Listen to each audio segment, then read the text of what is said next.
आज की कहानी का शीर्षक है अच्छे रिश्तेदार प्यारी कहानी। एक सुनार की असमय मृत्यु हो गई। उसकी शादी हो चुकी थी और उसे एक छोटा बेटा भी था। उसका बेटा कुछ 7-8 साल का होगा। सुनार के गुजर जाने के बाद उसकी सेविंग के सहारे इन दोनों ने कुछ साल बिताए। सेविंग खत्म होने पर सुनार की पत्नी ने अपने संभाले के रखे हुए गहने की पोटली अपने बेटे को दी और उसे अपने एक रिश्तेदार का पता बताया और कहा कि हमारे ये रिश्तेदार भी सुनार हैं, इसीलिए वह हमारा भला चाहेंगे और हमें इन गहनों के बदले सही और उचित दाम देंगे। तुम उनके पास जाओ और उन्हें बेचे आओ। बेटा माँ के समझाए अनुसार अपने रिश्तेदार सुनार के घर पहुँच गया। गहनों की पोटली उन्हें देते हुए सारी घटना बताई और सुनार का जवाब का इंतज़ार करने लगा। रिश्तेदार सुनार ने थोड़ी देर तक गहनों का अच्छी तरह से निरीक्षण किया और उन्हें वापस पोटली में रख दिया। उन्होंने लड़के से कहा कि अभी इसका दाम अच्छा नहीं मिलेगा, एक काम करो, इन्हें तुम वापस घर पर अपनी माँ को दे दो और जब इनका सही दाम होगा तब मैं इन्हें बिकवा दूँगा। रही तुम्हारे खर्चे की बात, तो तुम मेरे यहाँ मदद करके आ जाओ।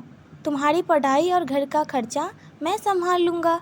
लड़के ने उस दिन के बाद कई सालों तक अपने रिश्तेदार सुनार के यहाँ पर काम किया और साथ में पढ़ाई भी की।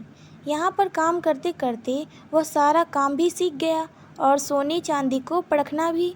एक दिन सुनार ने लड़के से कहा, अब सही दाम है, इसीलिए तुम वह गहनों की पोटली ले आओ।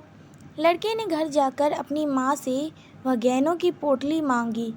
क्योंकि वह अब सोने चांदी को अच्छे से परखना जानता था, इसीलिए उसने एक बार तसल्ली के लिए गहनों की पोटली से निकाल देखे। उसे बहुत आश्चर्य हुआ क्योंकि सारे के सारे गहने नकली थे। वह निराश होकर सुनार की दुकान पर पहुंचा। उससे जाते ही सुनार से प्रश्न किया, आपने मुझे तभी क्यों नहीं बताया कि गहने नकली हैं?